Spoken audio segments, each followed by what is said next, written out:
আমি যেই উট যেই ঘোড়া নিয়ে ভ্রমণ করব, আমাদের এই বাহনটা পর্যন্ত আপনি নবীর মহব্বতে একটা মুহূর্তের জন্য ঘুমাই না। ইয়া রাসূলুল্লাহ, ইয়া হাবিবাল্লাহ, শুধু তার মধ্যে তো সীমাবদ্ধ নয়, আমার কলিজার টুকরা ছোট্ট একটা কন্যা, এই কন্যাটা পর্যন্ত ঘুমের ঘরে যায় না। কখন যেন আপনি নবীজি আমার বাড়িতে উপস্থিত হয়ে যান। আর যদি তারা ঘুমের ঘরে চলে যায়, আপনি নবীর দিলের ভিতরে বড় কষ্ট হবে গো নবী। আমি আবু বকর পৃথিবীর জমিনের মধ্যে থাকবো, আর আপনি নবীজি কষ্ট পাবেন, সেটা তো হতে পারে না। এরে মুমিন বান্দাদের দল, আমার নবীর সাথে এবার আবু বকর রওনা হয়ে যায়। রাস্তা দিয়া চলতেছে নিশি রজনীর মধ্যে, ডানে শত্রু, বামে শত্রু, সামনে শত্রু, পিছনে শত্রু, দুজন মানুষ একসাথে হাঁটতেছে, চলতেছে। হঠাৎ করে আমার নবীজি আবু বকরের দিকে তাকায়, দেখে একবার বাহনের সামনে যায়, আবার বাহনের পিছে যায়, আবার বাহনের ডানে যায়, বামে যায়। ব্যাপারটা কি? আমার নবীজি আবু বকরের দিকে তাকায়া ডেকে ডেকে বলেন, আবু বকর, ব্যাপারটা কি বুঝতে পারি নাই রে আবু বকর। তুমি একবার আমার ডান দিকে যাও, বাম দিকে যাও, সামনে যাও, পিছনে যাও। এই বাহন তোমাকে কি করলো হঠাৎ করে? কেন আমাদের এই বাহনের চতুর্দিকে তুমি ঘুরতেছ? আবু বকর সিদ্দিক আমার নবীর দিকে তাকায় ডেকে ডেকে বলেন, ইয়া রাসূলুল্লাহ, এই মুহূর্তে আপনি এবং আমি আবু বকর ছাড়া এখানে কেউ নাই।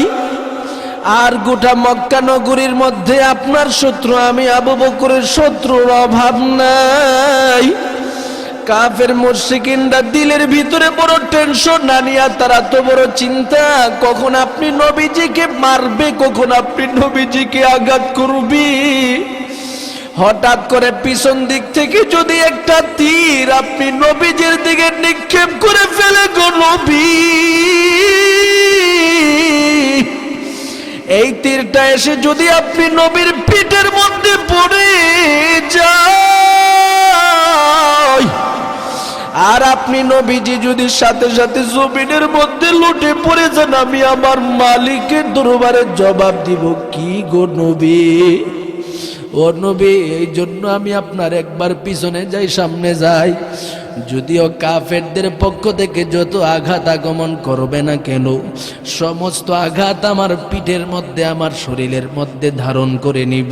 প্রথম আসমানের যত ফেরেশতাদের দল রয়েছে রে মুমিন, সমস্ত ফেরেশতারা খবরটা শুনিয়া পাগলের মতো দুনিয়ার যত মুমিন বান্দা রয়েছেন, দুনিয়ার সমস্ত ঈমানওয়ালা বান্দাদের দিলের ভিতরে ওই ব্যক্তির ভালোবাসার আওয়াজটা দিতে থাকি আর বলতে থাকি, এরে দুনিয়ার জমিনের মুমিন বান্দাদের দল, আল্লাহ পাক দুনিয়ার অমুক বান্দাটিকে ভালোবাসি, সুতরাং এই মুহূর্তে তোমরা সবাই এই বান্দাটিকে ভালোবাসতে থাকো।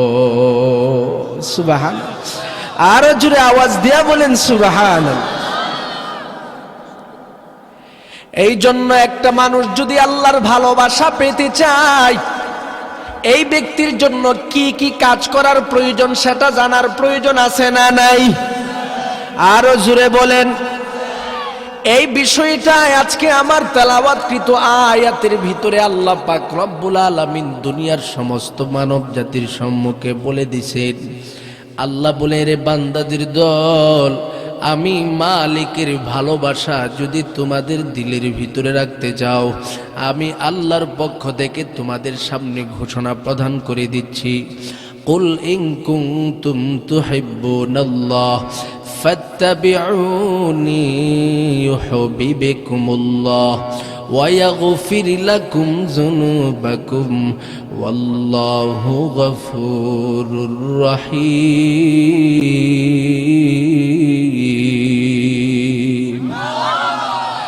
আল্লাহ পাক রব্বুল আলামিন দুনিয়ার সমস্ত মানব জাতিদেরকে ডেকে ডেকে বলেন, ও মানব জাতিদের দলেরা ভালো করে শুনো, আমার নবীজিকে ইশারাবদ্ধ করে ডেকে ডেকে বলেন, এ পয়গম্বর, সব মানব জাতিদেরকে আপনি বলে দেন, ইন কুনতুম তুহিব্বুনাল্লাহ,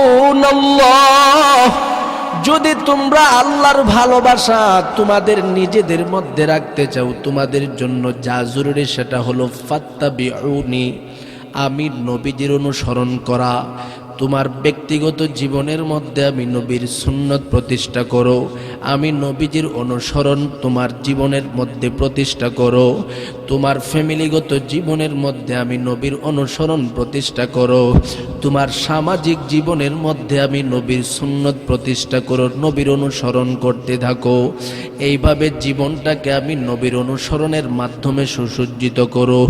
যদি আমি নবীর অনুসরণের মাধ্যমে তোমরা নিজের জীবনটাকে সুসজ্জিত করতে পারো, আল্লাহর পক্ষ থেকে তোমাদের জন্য দুইটা পুরস্কার। এক নাম্বার হলো আল্লাহ নিজে বলতেছেন ইউহিব্বুকুমুল্লাহ, আল্লাহ পাক নিজেই তোমাদেরকে ভালোবাসতে থাকেন। দুই নাম্বারের পুরস্কার হলো ওয়ায়াগফির লাকুম যুনুবাকুম, আল্লাহ পাক তোমাদের জীবনের যত গুনাহ খাতা আছে সব মাফ করে দিবে। এই জন্য আল্লাহর মহাব্বত পাইতে গেলে, আল্লাহর কাছে ক্ষমা পাইতে গেলে সর্বপ্রথম যেই বিষয়টা জরুরি তার নাম হলো আমার নবীর অনুসরণ করা। কথা কোন ঠিক কিনা? এবার বুজার বিষয় হলো রে মুমিন, আমার নবীর অনুসরণটা কেমনে আমার দিলের ভিতরে আনবো। এটা আনার জন্য সর্বপ্রথম যা জরুরি সেটা হলো নবীর ভালোবাসা। পৃথিবীতে আপনার দিলে যদি ইমাম সাহেবের ভালোবাসা থাকে, খতিব সাহেবের ভালোবাসা থাকে, তখনই উনার ইত্তেবা করে নামাজ পড়তে আপনার ভালো লাগবে। কথা কোন ঠিক কিনা? আমার ভালোবাসা যদি আপনার দিলের ভিতরে থাকে, আমার কথা শুনতে আপনার ভালো লাগবে, আমি যেভাবে বলবো সেভাবে চলার জন্য চেষ্টা করবেন। সুতরাং আমার নবীর ইত্তেবা, আমার নবীর অনুসরণ যদি আমার দিলের মধ্যে নিতে চাই, নবীর ভালোবাসা আমার জন্য জরুরি। আর এই ভালোবাসাটা ছাড়া আপনি কখনো মুমিন বান্দা হতে পারবেন না। বুখারী মুসলিমের হাদিসের মাধ্যমে প্রমাণ হয়, আমার নবীজি নিজেই ঘোষণা প্রদান করে দিয়েছেন, ক্বালা রাসূলুল্লাহ সাল্লাল্লাহু আলাইহি ওয়াসাল্লাম, লা ইউমিনু আহাদুকুম হাত্তা আকুনা আহাব্বা ইলাইহি মিন ওয়ালিদিহি ওয়া ওয়ালাদিহি ওয়ান নাসি আজমাইন। এরে মুমিন, আমার নবী ডেকে ডেকে বলেন, এরে দুনিয়ার সমস্ত মানব জাতিদের দলেরা, ততক্ষণ পর্যন্ত একটা ব্যক্তি মুমিন হতে পারবে না যতক্ষণ পর্যন্ত তার দিলে আমি নবীর ব্যাপারে নিজের চাই থেকে ভালোবাসা না থাকবে। দ্বিতীয় নাম্বার হলো নিজের সন্তান সন্ততি মা বাবার চাই থেকে ভালোবাসা না থাকবে। এমনকি আত্মীয় স্বজন জগতের মধ্যে যত মানুষ আছে সবার চাই থেকে ভালোবাসা যতক্ষণ পর্যন্ত আমি নবীর ব্যাপারে তার দিলের ভিতরে না হবে, ততক্ষণ পর্যন্ত এই ব্যক্তিটা পরিপূর্ণ মুমিন হতে পারবে না। সুবহানাল্লাহ। সুতরাং এই হাদিসের মাধ্যমে বোঝা গেল, যদি নবীর মহাব্বত আমাদের দিলের ভিতরে পরিপূর্ণভাবে নিজের জীবনের চাই থেকে আনি, নিজের মা বাবার চাই থেকে আনি, তাহলে আমরা পরিপূর্ণ মুমিন। আর তার ভালোবাসা নাই তো পরিপূর্ণ মুমিন এখনো হতে পারে নাই। কথা কোন ঠিক কিনা? এই জন্য আমার নবীর ভালোবাসা নিজের দিলের ভিতরে পরিপূর্ণভাবে আছে কিনা একটু প্রমাণ নেন। কারণ পৃথিবীর জমিনের মধ্যে যত সাহাবা ইকরামরা ছিলেন, সাহাবা ইকরামের ইতিহাসের দিকে তাকালে দেখা যায় আমার নবীর সম্মুখে ওনারা যখনই ভালোবাসার স্লোগান দিছেন, অনেকে মা বাবার চাই থেকে বেশি ভালোবাসছে, কিন্তু নিজের চাই থেকে নয়। নবীজি তখনও বলেন, তুমি এখনো পরিপূর্ণ মুমিন হতে পারো নাই। একদিনের হাদিসের দিকে তাকালে দেখা যায় ওমরে ফারুক রাদিয়াল্লাহু তাআলা আমার নবীর সম্মুখে দাঁড়ানো। নবীজি ওমরে ফারুকের দিকে তাকায় তাকায় ডেকে ডেকে বলেন, ওমর, আমি নবীজিকে তুমি কতটুকু ভালোবাসো? ওমর ডেকে ডেকে বলেন, পয়গম্বর, আমার সন্তান সন্ততি মা বাবা সবার চাই থেকে আপনি নবীজিকে বেশি ভালোবাসি। এবার আমার নবী বলেন, শুধু অতটুকুর মধ্যেই সীমাবদ্ধ, নিজের চেয়ে থেকে না। বলে না, আমার নিজের জীবনের চেয়ে থেকে আপনাকে ভালোবাসি না। তখন আমার নবী বলেন, এখনো তুমি মুমিন হতে পারো নাই। এই কথাটি বলার সাথে সাথে ওমর ফারুক কিছু সময় ভাবলেন, চিন্তা করে আমার নবীর দিকে তাকায় ডেকে ডেকে বলেন, পয়গম্বর, এই মুহূর্তে আমার পক্ষ থেকে পরিষ্কার ঘোষণা প্রদান করে দিলাম, আমি ওমর আমার নিজের জীবনের চেয়ে থেকে আপনি নবীজিকে ভালোবাসি। এই ঘোষণাটা দেওয়ার সাথে সাথে আমার নবীজি ওমরের দিকে তাকায় ডেকে ডেকে বলেন, ওমর, এই মুহূর্তে তুমি পরিপূর্ণ মুমিন হয়ে গেছো। সুবহানাল্লাহ। সুতরাং বোঝা গেল আমার নবীর মহাব্বত দিলের ভিতরে সবচেয়ে থেকে বেশি থাকতে হবে, নিজের জীবনের চেয়ে থেকে বেশি থাকতে হবে, তাহলে আমি মুমিন হতে পারবো। এবার নিজের দিকে একটু তাকায় দেখে আমার নবীর মহাব্বত আপনি আমার মধ্যে কতটুকু পর্যন্ত প্রতিষ্ঠা করলাম। আমার সামনে আমার নবীর ইজ্জতকে নিয়ে খেলতামাশা করা হয়, আমার সামনে আমার নবীর ইজ্জতের উপরে বিভিন্ন ধরনের কটূক্তি করা হয়, নবীর শ্রেষ্ঠ ইজ্জত খতমে নবুয়াত নামক ইজ্জত নিয়ে বিভিন্ন ধরনের সমালোচনা হয়, নবীর খতমে নবুয়াত নামক ইজ্জতকে কেড়ে নিয়ে কাদিয়ানীরা ইসলামের ব্যানারে তাদের ধর্ম প্রচার করতেছি, এমনকি আমার মতো আশিক রাসূলের দেশের মধ্যে তাদের ধর্ম প্রচার করতেছি। এরপরেও তার বিন্দু পরিমাণে প্রতিবাদ করার মতো হিম্মত আমার মধ্যে হয় নাই। বুঝে নিতে হবে এখনো আমি নবীর উপরে পরিপূর্ণ ঈমান আনিয়া ভালোবাসা প্রমাণ করতে পারি নাই। কথা কোন ঠিক কিনা? যদি আমার দিলের ভিতরে বিন্দু পরিমাণে নবীর ভালোবাসা থাকে, আজকে বিশেষ করে আমি বাংলাদেশের মুসলমানের কথা বলতেছি, ভালো করে অন্তর থেকে কথাগুলো শুনুন। আমার নবীর পরে কোন নবী আছে? কথা কই না কেন? পৃথিবীতে যারা নবীর পরে নবী আছে বলে বিশ্বাস করে, তারা পরিষ্কার ভাষায় সমস্ত মুফতিয়ান একরামের ফতোয়া হলো তারা কাফের হয়ে যাবে। কথা কোন ঠিক কিনা? আর পৃথিবীতে যদি কোনো মানুষ এই ধারণা করে হ্যাঁ নবীর পরে নবী আসতে পারে, তাহলে আমি আপনাকে বলবো আমার নবী যে বলেছেন যে হ্যাঁ আমি নবীর পরে নবী যদি কেউ আসতো, লাউ কানা বাদি নাবিয়ান লাকানা উমর, পৃথিবীতে আমি নবী পরে যদি কেউ নবী হিসাবে আগমন করত, তাহলে আল্লাহ পাক ওমরকে নবী হিসাবে প্রেরণ করত। এবার আমি আপনাদেরকে জিজ্ঞাসা করব, ওমর ফারুক রাদিয়াল্লাহু তাআলা আনহু নবী দাবি করেছিলেন? সুতরাং বোঝা গেল ওমরও নবী না, আবু বকরও নবী না, কোন সাহাবা ইকরামরা নবী দাবি করে নাই।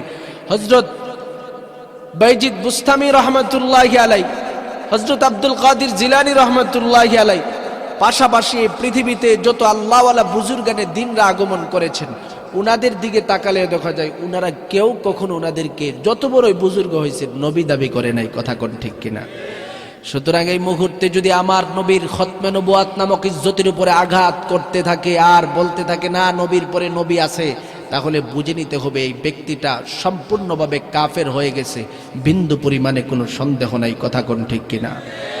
এমন কাফের কিছু ব্যক্তি অমুসলিম কাদিয়ানীরা আমার সোনার বাংলাদেশের মধ্যে বিভিন্ন জায়গায় গোপনে গোপনে ইসলামের ব্যানারে তাদের ধর্ম প্রচার করতেছে, অথচ আপনি আমি নবীর এশক নিয়ে বসে আছি, একটা দিন প্রতিবাদ করি নাই। এই জন্য এদেশের ওলামা ইকরামরা যারা হক্কানিয়তের ভিত্তিতে আছেন, ওনারা আপনাদেরকে কোনো কোনো সময় ডাক দিবে, বলবে এ সমস্ত মুমিন বান্দাদের দলেরা, এ সমস্ত আশিক রাসূলের দলেরা, এই মুহূর্তের সময় হলো আমার নবীর খতমে নবুয়াত নামক ইজ্জতকে হেফাজতের সময়। যারা খতমে নবুয়াতকে অস্বীকার করে কাদিয়ানীরা ইসলামের ব্যানারে তাদের ধর্ম প্রচার করছে, তাদেরকে এই মুহূর্তে সারা দেশব্যাপী আইনের মাধ্যমে পার্লামেন্ট থেকে একটা সিদ্ধান্ত হতে হবে, সেটা হলো তারা কাফের, তারা অমুসলিম হিসাবে তাদের ধর্ম প্রচার করবে, কোনো বাধা নাই। এই অমুসলিম বানানোর জন্য বাংলাদেশ সরকার পার্লামেন্ট থেকে যদি এমন ঘোষণা দেওয়ার জন্য এদেশের আলেম উলামারা আমাদেরকে একের পর এক ডাক দেয়, মাঠে ময়দানে আমার নবীর মহাব্বত প্রমাণ করতে যায় প্রতিবাদ করতে রাজি আছি তো ইনশাআল্লাহ। এই জন্য আমি আপনাদের সম্মুখে ঘোষণা প্রদান করছি, ভৈরবের মুসলমান, আপনাদের দেশের মধ্যে ইমাম সাহেব রয়েছেন, খতিব সাহেব রয়েছেন, এলাকার বিভিন্ন মসজিদের ইমামগণ রয়েছেন, ওনারা আপনাকে ডাক দিতে পারে, ওনারা আপনার উপরে বিভিন্ন ধরনের কথা বলতে পারে, ওনারা আপনাকে এই ব্যাপারে সতর্ক করতে পারে যে আমার নবীর পরে কোনো নবী নাই। এই সমস্ত ব্যক্তিরা নবীর পরে নবী আছে বলে দাবি কইরা ধর্ম প্রচার করতেছে।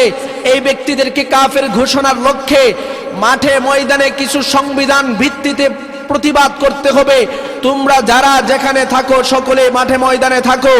এই জন্য নবীর খতমে নবুয়ত নামক ইজ্জতকে হেফাজত করার লক্ষ্যে মাঠে ময়দানে যদি আলেম ওলামারা ডাক দেই, যদি বুকের তাজা রক্ত দিতে হয়, যদি নিজের ঘাম জড়াইতে হয়, কারা কারা আমার নবীর মহব্বত প্রমাণ করতে যায় মাঠে ময়দানে যেতে রাজি আছেন? আমার আল্লাহকে হাতটুকু দেখায় দেন মুসলমান।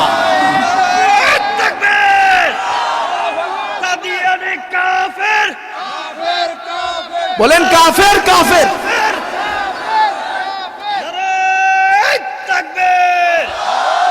মাশাআল্লাহ মাশাআল্লাহ, কাদিয়ানি কাফের। সবাই মনে রাখবেন কাদিয়ানি কি? আজকে নিজে যেমন ভাবে কাদিয়ানিদেরকে কাফের মনে করতেছেন, পাশাপাশি নিজের সন্তানটাকে এইভাবে শিখিয়ে দিয়ে যাবেন। এমনকি ঘরের ভিতরে যদি বিবি বাচ্চা তাদেরকে নিয়ে কথা বলেন, কথার মধ্যখানে বলবেন কাদিয়ানিরা কাফের। এটার মাধ্যমে ঈমান আপনার মজবুত হবে। সুবহানাল্লাহ বলে। এই জন্য আমার নবীর মহব্বতে এইভাবেই প্রমাণ দিতে হবে। কারণ আমরা তো নবীকে পাবো না, নবীকে তো পাইছিল সাহাবা ইকরামরা, জীবন দিয়া দিছে, জীবন দিয়া দিছে। নবীর উপরে আক্রমণ আসছে, রক্ত দিয়া দিছে, ডানে বামে সামনে পিছনে দাঁড়ায় গেছে, না আমার নবীজিকে আঘাত করতে পারবে না, আমার জীবন দিয়া দিব। এমন ঘটনা আছে না নাই পৃথিবীতে? আমার নবীর মহব্বতের একজন সাহাবী হযরত আবু বকর সিদ্দিক রাদিয়াল্লাহু তাআলা আনহু, ওনার জীবন ইতিহাস সম্পর্কে আপনারা সকলে ভালো করে জানেন রে মুমিন।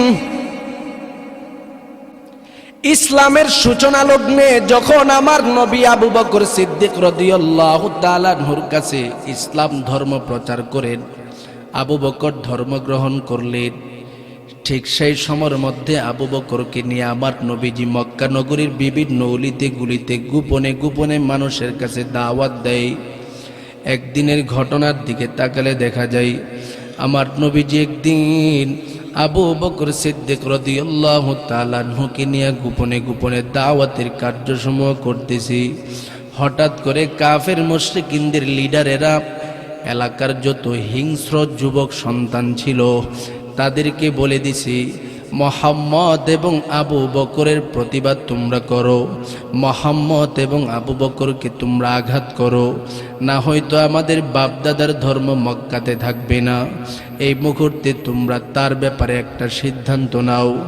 এইভাবে যখন মক্কার কিছু যুবক সন্তানদেরকে আমার নবীর উপরে লেলিয়ে দেই, যুবকদের দলেরা পাগলের মতো আমার নবীর উপরে আক্রমণ করার জন্য প্রস্তুত হয়ে যায়। রে মুমিন, যখন ওই আমার নবীর উপরে আক্রমণ করার জন্য রওনা হয়, আবু বকর সিদ্দিক আমার নবীজির পাশে দাঁড়ানো। যখন ওই নবীর উপরে ডান দিক থেকে আক্রমণ আসে, আবু বকর ডান দিকে দাঁড়ায় যায়। যখন ওই পিছন দিক থেকে আক্রমণ আসে, পিছন দিকে দাঁড়ায় যায়। সামনের দিক থেকে আক্রমণ আসে, সামনের দিকে দাঁড়ায় যায়। এরে মুমিন, যেই দিকে আক্রমণ আসে সেই দিকে আবু বকর দাঁড়ায় যায়। এবার আবু বকরের দিকে তাকায় মক্কার হিংস্র যুবকদের দলেরা ডেকে ডেকে বলে, এরে আবু বকর, তোমাকে তো আমরা কিছু করার জন্য আগমন করি নাই, আমরা তো শুধুমাত্র মুহাম্মদকে আঘাত করার জন্য আগমন করেছি, তোমার সাথে তো আমাদের কোনো শত্রুতা নই। আবু বকর সিদ্দিক বলে, এরে কাফের মুশরিক যুবকদের দল, আমি আবু বকর দুনিয়ার জমিনের মধ্যে থাকতে আমার নবীর উপরে আক্রমণ করবা, আর আমি আবু বকর দাঁড়ায় দাঁড়ায় দেখব, বিন্দু পরিমাণে কখনো সম্ভব হতে পারে না। আমি আবু বকরের শরীরের মধ্যে এক বিন্দু রক্ত থাকতে একটা মুহূর্তের জন্য তোমাদেরকে নবীর উপরে আক্রমণ করতে দিব না। কথাটি শোনার সাথে সাথে যুবকেরা আবার সিদ্ধান্ত নিল, আবু বকর সিদ্দিককে সর্বপ্রথম শায়েস্তা করতে হবে। সবাই আবার সিদ্ধান্ত নিয়ে আমার নবীর মহব্বতের সাহাবীর উপরে আক্রমণ শুরু করে দেয়। আমার নবীর সাহাবী আবু বকরের উপরে আক্রমণ করতে করতে করতে করতে চেহারার মধ্যে আঘাতের পরে আঘাত, শরীরের মধ্যে আঘাতের পরে আঘাত। আবু বকর সিদ্দিক শেষ পর্যন্ত রক্তাক্ত হয়ে দুর্বল হয়ে জমিনের মধ্যে পড়ে যায়। অপর দিকে আমার নবীর উপরেও তারা আক্রমণ করতেছিল। হঠাৎ করে তাকায় দেখে আবু বকর কথা বলতে পারে না। জবান খুলে কথা না বলার কারণে তারা ভয় পেয়ে গেল। সম্ভবত আবু বকর দুনিয়া থেকে বিদায় হয়ে গেছে। আর এই মুহূর্তে যদি আমরা এখানে থাকি, আবু বকরের বংশের যুবকেরা আমাদের বিরুদ্ধে মাঠে ময়দানে নেমে যাবে। সবাই সিদ্ধান্ত নিয়ে এই জায়গা ত্যাগ করে রওনা হয়ে গেল। এইদিকে আমার নবীজিও দুর্বল হালাতে জমিনে পড়া। আমার নবীজিকে ইবনুল আরকাব নামক ব্যক্তির বাড়িতে নেওয়া হলো। আবু বকর সিদ্দিককে তার মা উম্মুল খায়রের নিকট নেওয়া হলো। উম্মুল খায়রের সম্মুখে রক্তমাখা শরীর নিয়ে যখন উপস্থাপন করছে, রে মুমিন, উম্মুল খায়ের ডেকে ডেকে বলেন, রে আমার বংশের যুবকদের দল, ব্যাপারটা কি বুঝতে পারি নাই? আমার সন্তান আবার মক্কা নগরীতে কি অপরাধ করে ফেললো, যার কারণে আমার সন্তানকে এইভাবে আঘাতের পরে আঘাত করা হয়েছে? ব্যাপারটা কি? আমার সন্তান কি এমন অপরাধ করে ফেললো? এরে মুমিন, আমার নবীর মহব্বতের সাহাবীর মা যখন এইভাবে কান্না করতেছে, যুবকদের দলেরা ডেকে ডেকে বলেন, এ মুহাম্মদ, এরে আবু বকরের আম্মা যান, আর দেরি করবা না, সন্তান রক্তহীনতার কারণে দুর্বল হয়ে গেছে। এই মুহূর্তে চিকিৎসার ব্যবস্থা করো। কিভাবে চিকিৎসার ব্যবস্থা করবে? ডাকান, ডেকে আনা হলো চিকিৎসক। এবার চিকিৎসক চিকিৎসা করতে করতে শেষ পর্যন্ত আবু বকরের ব্যাপারে তার মায়ের কাছে বলে গেছি, তোমার সন্তানের শরীর থেকে রক্ত বের হতে হতে সন্তানটা দুর্বল হয়ে গেছে, যার কারণে অজ্ঞান হয়ে জমিনে পড়া আছে। তোমার সন্তান যখন ওই কথা বলার মতো যোগ্যতা অন্বেষণ করবে, তখন ওই সন্তানকে তুমি পরিপূর্ণভাবে খাবারের ব্যবস্থা করবা। এই কথা বলে যখন সমস্ত ডাক্তারদের দল আবু বকরের বাড়িতে করলো, হঠাৎ করে আবু বকরের জবান খুলে যায়। জবানটা খোলার সাথে সাথে তার মা তাকায় দেখে আবু বকরের জবান থেকে চুপি চুপি একটা আওয়াজ বের হয়, এরে আমার বংশের যুবকদের দল, আমার নবী কোথায়? আমার নবী কোথায়? আমার নবীর খবর দাও, আমার নবীর খবর দাও। এইভাবে যখন চিৎকারের পর চিৎকার শুরু করে দিল, আবু বকরের আম্মা জান ডেকে ডেকে বলেন, এরে আবু বকর, তুমি নবী বলে কাকে আহ্বান করতেছো? এই মুহূর্তে তোমার অবস্থা বড় খারাপ। এই মুহূর্তে তোমার খানা খেতে হবে, শরীরের মধ্যে শক্তি সঞ্চয় করতে হবে। একটা মুহূর্তের জন্য দেরি নয়, তোমার জন্য শক্তিশালী খাবার আনলাম। এবার আবু বকর মায়ের দিকে তাকায় চোখের পানিগুলো টপ টপ করে ছেড়ে দেয়। কান্না পড়া কণ্ঠ নিয়ে ডেকে ডেকে বলেন, আম্মু, আমি আবু বকর নিজের চোখে তাকায় দেখেছি আমার নবীজিকে মক্কার যুবকের দলেরা আঘাতের পরে আঘাত করেছে। সেই সময় আমার উপরে আঘাত করেছে, আমি অজ্ঞান হয়ে পড়ে গেছি, না যেন আমার নবীজি দুনিয়া থেকে বিদায় হয়ে গেছে। এরে মা, এই মুহূর্তে আমার নবীর খবর যতক্ষণ পর্যন্ত আমার কাছে না আগমন করবি, ততক্ষণ পর্যন্ত আমি আবু বকর একটা মুহূর্তের জন্য বিন্দু পরিমাণে কোনো খাবার গ্রহণ করব না। রে মা, মা ইসলামের সূচনা লগ্নে থাকার কারণে আমার নবীজিকে সেই সময় চিনতে পারে নাই, যার কারণে আবু বকরকে ডেকে ডেকে বলেন, আবু বকর, তুমি কার কথা বলতেছো? আমি মা তো সেই ব্যক্তিকে চিনি না। আবু বকর বলেন, ওগো মা, যদি আপনি ওই ব্যক্তির পরিচয় জানতে চান, কোথায় আছে সেটাও যদি জানতে চান, এই মুহূর্তে খাত্তাবের কন্যা উমরে ফারুকের বোনের কাছে আপনি চলে যান, তার কাছে আমার নবীর খবর আছে। এবার মা সন্তানকে বাঁচানোর জন্য পাগলনির মতো রওনা হয়ে গেল ওমরের বোনের কাছে। ডেকে ডেকে বলেন, ওমরের বোন চলো না, আমার সন্তান আবু বকরের অবস্থা বড় খারাপ, তোমার কাছে নাকি নবী মুহাম্মদের খবর আছে, সুতরাং যেহেতু তোমার কাছে নবীর খবর আছে, সেটা যদি আমার সন্তানের কাছে তুমি উপস্থাপন করতে পারো, আমার সন্তান সম্ভাবনা রয়েছে তোমার এই খবরটা শুনে একটু হলেও একটা লোকমা খাবার গ্রহণ করবি। পাগলনির মতো ওমরে ফারুকের বোন রওনা হয়ে গেল। আবু বকরের সামনে দাঁড়ায় দাঁড়ায় তাকায় দেখে শরীর থেকে রক্তের পর রক্ত জমিনে পড়তেছে।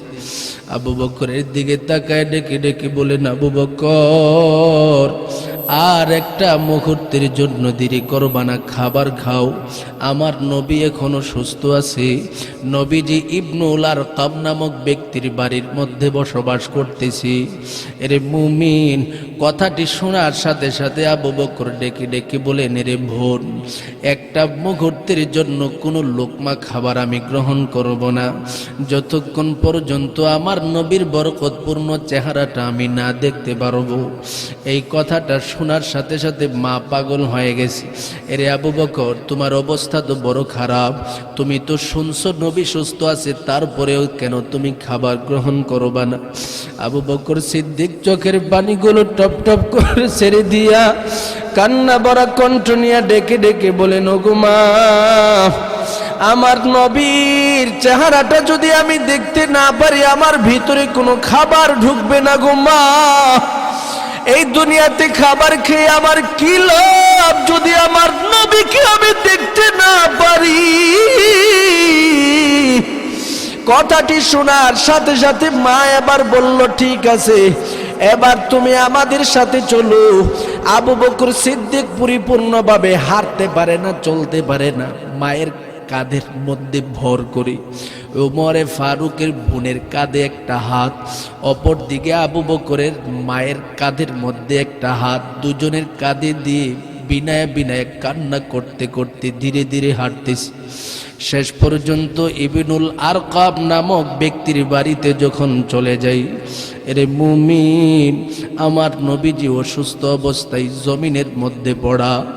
নবীজির দৃশ্যটা দেখার সাথে সাথে আবু বকরের চোখ থেকে ঝর্ণার মতো পানি বের হয়ে যায়।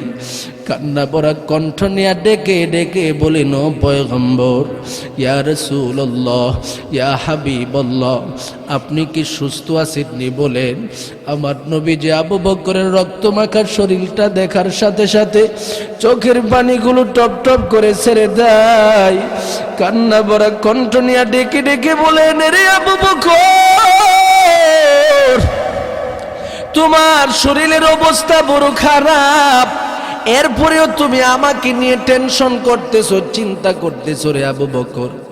আবু বকর ডেকে ডেকে বলে, নবী গো, এই দুনিয়ার জমিনের মধ্যে আমার বেঁচে থেকে লাভ কি যদি আপনি নবীজি সুস্থ না থাকেন? সুবহানাল্লাহ। এরে মুমিন, শেষ পর্যন্ত আমার নবীজি আবু বকরের দিকে তাকায় ডেকে ডেকে বলেন, আবু বকর, দুনিয়ার জমিনের মধ্যে সমস্ত মানুষের ঋণ পরিশোধ করার মতো যোগ্যতা যদি আমার হয়, তুমি আবু বকরের ঋণ কখনো আমি নবীজি পরিশোধ করতে পারবো না। আজ থেকে আমি নবীজি ঘোষণা প্রদান করে দিলাম, তুমি আল্লাহর পরে মহাব্বতের পাত্র হিসাবে আমার কাছে রয়েছো। এমনও বর্ণনা হাদিসের মাধ্যমে পাওয়া যায়, লাউ কুনতু মুত্তাখিজান খলিলান গায়রা রাব্বি লাত্তাখাজতু আবা বকরিন খলিলা। আমার নবী বলেন, দুনিয়ার জমিনের মধ্যে যদি আমি আল্লাহ ছাড়া অন্য কাউকে বন্ধু হিসাবে গ্রহণ করতাম, সেই সময় আবু বকরকে আমি নবীজি বন্ধু হিসাবে গ্রহণ করতাম। सिद्दीक तेरा नाम है इस्लाम रहेगा, सिद्दीक तेरा नाम है इस्लाम रहेगा, दुनिया की सदाकत में तेरा नाम रहेगा, दुनिया की सदाकत में तेरा नाम रहेगा, उमर तेरा नाम है इस्लाम रहेगा, दुनिया की अदालत में तेरा नाम रहेगा, दुनिया की अदालत में तेरा नाम रहेगा, उस्मान तेरा नाम है इस्लाम रहेगा, दुनिया की सखावत में तेरा नाम रहेगा, दुनिया की सखावत में तेरा नाम रहेगा। আপনাদের কষ্ট হচ্ছে? কিছু সময় আল্লাহর নামের একটু জিকির করতে পারবো ইনশাআল্লাহ। মহব্বতের সাথে একটু জিকির করি, শরীরটাকে একটু আল্লাহর প্রতি ভালোবাসার জায়গায়, নবীর প্রতি ভালোবাসার জায়গায় জিকির করবো ইনশাআল্লাহ। একজনের জবানও যেন বন্ধ না থাকে। লা ইলাহা মোহাব্বতে লা ইলাহা,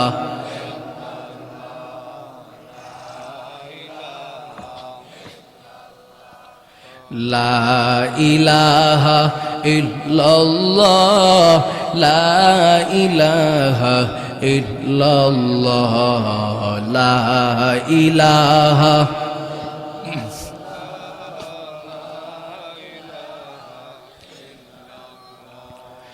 লা ইলাহা ইল্লাল্লাহ, লা ইলাহা ইল্লাল্লাহ, লা ইলাহা।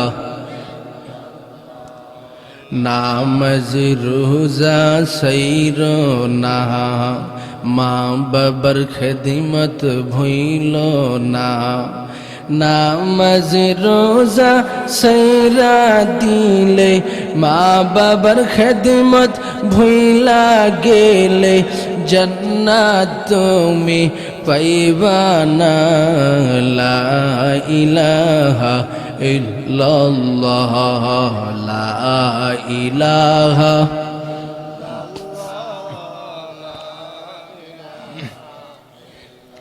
মোহাব্বতে লা ইলাহা ইল্লাল্লাহ, মোহাব্বতে জবান খুলে লা ইলাহা, লা ইলাহা ইল্লাল্লাহ, লা ইলাহা ইল্লাল্লাহ, লা ইলাহা ইল্লাল্লাহ, লা ইলাহা ইল্লাল্লাহ, লা ইলাহা।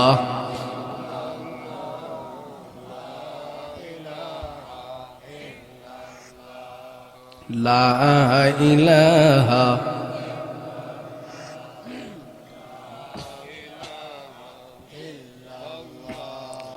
লা ইলাহা ইল্লাল্লাহু মুহাম্মাদুর রাসূলুল্লাহ সাল্লাল্লাহু আলাইহি ওয়াসাল্লাম। এরে মুমিন, এই তো ছিল আমার নবীর সাহাবী আবু বকরের মহব্বত, যার কারণে আমার নবীর জন্য জীবন দিয়ে দিছে, নবীর জন্য জীবন উৎসর্গ করে দিছে। এরপরেও আমার নবীর উপরে আঘাত হবে, এটা সহ্য করতে পারে নাই। আমার নবীর জন্য রক্ত কি রক্ত দিয়ে দিছে, অথচ আজকে দুনিয়ার জমিনের মধ্যে আমরা সেই সাহাবীওয়ালা জীবন নিজেদের মধ্যে আনতে পারি নাই। সাহাবা ইকরামের জীবন তো এমন জীবন, যেই জীবন ইতিহাসের দিকে তাকালে দেখা যায় আমার নবীজি যা বলছে সেই ভিত্তিতে জীবন পরিচালনা করেছেন। আপনাদেরকে আবু বকর সিদ্দিকের সামনের আর একটা ওয়াকিয়া যদি শোনাই ভালো করে বুঝতে পারবেন। অনেকেই সেই কথাটা ভালো করে শ্রবণ করেছেন, আগে থেকে এমন বয়ান শুনেছেন, এরপরেও মুজাকারাতান আবার স্মরণ করায় দিতেছি, দিলটাকে নরম করে শুনতে থাকবেন। হিজরতের রজনীর মধ্যে আমার নবীজির বাড়ির চতুর্দিকে কাফের মুশরিকিনরা আগমন করলেন, চতুর্দিকে ঘাও করে ফেলল, আমার নবীজিকে আঘাত করে দুনিয়ার জমিন থেকে বিদায় করে দিবেন। আল্লাহর পক্ষ থেকে জিবরাইল আমিনকে ডেকে ডেকে বলেন, রে জিবরাইল, একটা মুহূর্তের জন্য দেরি করা যাবে না, এই মুহূর্তে তুমি চলে যাও, আমার হাবিবকে ডেকে ডেকে বলো সূরা ইয়াসিন পাঠ করে তার মধ্যে কিছু ধুলাবালি হাতের মধ্যে নিয়ে সেটাতে ফুঁক দিয়ে কাফের মুশরিকিনদের মুখ বরাবর ছেড়ে দিতে। কথাটি বলার সাথে সাথে আমার নবীজিকে এইভাবে জিবরাইল আমিন বলে দিলেন। আমার নবীজি এবার শরীরের মধ্যে আমার নবীজি জবান খুলে ইয়াসিন তেলাওয়াত করলেন। অতঃপর বালুগুলো কাফের মুশরিকিনদের চেহারা বরাবর দিয়া দেওয়ার সাথে সাথে সবার চোখ বন্ধ হয়ে যায়। অনেকে তাদের চোখগুলোকে কসলাইতে আরম্ভ করে দিছে। এরে মুমিন, এইভাবে তাদের কাজ যখন শুরু হয়ে গেল, অপর দিকে আমার নবীজি তাদের সামনে দিয়ে অতিক্রম করে চলে যায়। নিশি রজনীর মধ্যে আমার নবীজি সর্বপ্রথম আবু বকরের বাড়িতে চলে যায়। আবু বকরের বাড়ির দরওয়াজার সম্মুখে যায়, চুপি চুপি আওয়াজ দিতেছে, কারণ চতুর্দিকে শত্রু। যদি একটু জোরে আওয়াজ দেয় সমস্ত শত্রুরা জাগ্রত হয়ে নবীর উপরে আক্রমণ করবে। এরে মুমিন, আবু বকর সিদ্দিকের দরওয়াজার মধ্যে ঠক ঠক করে একটা আওয়াজ দেয়া বলে, আবু বকর, আমি নবীজি উপস্থিত হয়ে গেলাম। কথাটি শোনার সাথে সাথে আবু বকর সিদ্দিক বলেন, লাব্বাইকা ইয়া রাসূলুল্লাহ, ওগো আল্লাহর হাবিব, আপনার জন্য আমি আবু বকর অপেক্ষমান। একটা মুহূর্তের জন্য দেরি করা যাবে না, চলেন। দরওয়াজাটা এই মুহূর্তে খুলে ফেললেন। আমার নবীজি আবু বকরের দৃশ্যটা দেখিয়া বড় আশ্চর্যান্বিত হয়ে গেল। ব্যাপারটা কি আবু বকর, তুমি কি একটা মুহূর্তের জন্য ঘুমাও নাই? আমার নবীর কথা শুনে আবু বকর সিদ্দিক নবীর দিকে তাকায় চোখের পানিগুলো টপ টপ করে ছেড়ে দেয়। কান্না ভরা কণ্ঠ নিয়ে ডেকে ডেকে বলেন, ও পয়গম্বর, আমি আবু বকরকে বলতেছেন এই রজনীর মধ্যে আমি ঘুমাই নাই। আমি এই মুহূর্তে বলে দিতেছি, আজ থেকে 6 মাস পূর্বে আমি আবু বকরকে আপনি বলেছিলেন আমি আবু বকরকে নিয়ে আপনি হিজরত করবেন। ইয়া রাসূলুল্লাহ, আপনি কিন্তু হিজরতের সময়টা আমাকে বলেন নাই। রাত্রে বেলাও হতে পারে, দিনের বেলাও হতে পারে গো নবী। সুতরাং সময় যেহেতু নির্ধারণ করেন নাই, আমার দিলের ভিতরে বড় টেনশন, বড় চিন্তা। হঠাৎ করে আপনি নবীজি যদি আমার বাড়িতে উপস্থিত হয়, আমি আবু বকরকে ডাক দেওয়ার পর আর আমি আবু বকরকে খুঁজে না পায়া একা একা হিজরত করে ফেলেন, আপনার দিলে বড় কষ্ট হয়ে যাবে। ইয়া রাসূলুল্লাহ, সেই টেনশন, সেই চিন্তা করে আমি আবু বকর টানা 6 মাস পর্যন্ত আমার পিঠটাকে জমিনের মধ্যে লাগাই নাই। ইয়া রাসূলুল্লাহ, শুধু তার মধ্যে তো সীমাবদ্ধ নয়, আমি যেই উট, যেই ঘোড়া নিয়ে ভ্রমণ করব, আমাদের এই বাহনটা পর্যন্ত আপনি নবীর মহব্বতে একটা মুহূর্তের জন্য ঘুমাই না।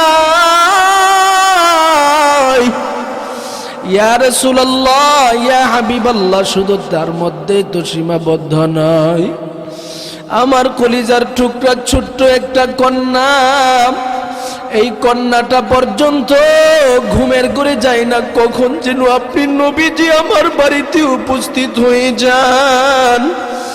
আর যদি তারা ঘুমের ঘরে চলে যায়, আপনি নবীর দিলের ভিতরে বড় কষ্ট হবে গো নবী। আমি আবু বকর পৃথিবীর জমিনের মধ্যে থাকবো আর আপনি নবীজি কষ্ট পাবেন, সেটা তো হতে পারে না। এরে মুমিন বান্দাদের দল, আমার নবীর সাথে এবার আবু বকর রওনা হয়ে যায়। রাস্তা দিয়া চলতেছে নিশি রজনীর মধ্যে। ডানে শত্রু, বামে শত্রু, সামনে শত্রু, পিছনে শত্রু, দুজন মানুষ একসাথে হাঁটতেছে, চলতেছে। হঠাৎ করে আমার নবীজি আবু বকরের দিকে তাকায় দেখে একবার বাহনের সামনে যায়, আবার বাহনের পিছে যায়, আবার বাহনের ডানে যায়, বামে যায়। ব্যাপারটা কি? আমার নবীজি আবু বকরের দিকে তাকায়া ডেকে ডেকে বলেন, আবু বকর, ব্যাপারটা কি বুঝতে পারি নাই রে আবু বকর। তুমি একবার আমার ডান দিকে যাও, বাম দিকে যাও, সামনে যাও, পিছনে যাও। এই বাহন তোমাকে কি করলো হঠাৎ করে? কেন আমাদের এই বাহনের চতুর্দিকে তুমি ঘুরতেছ?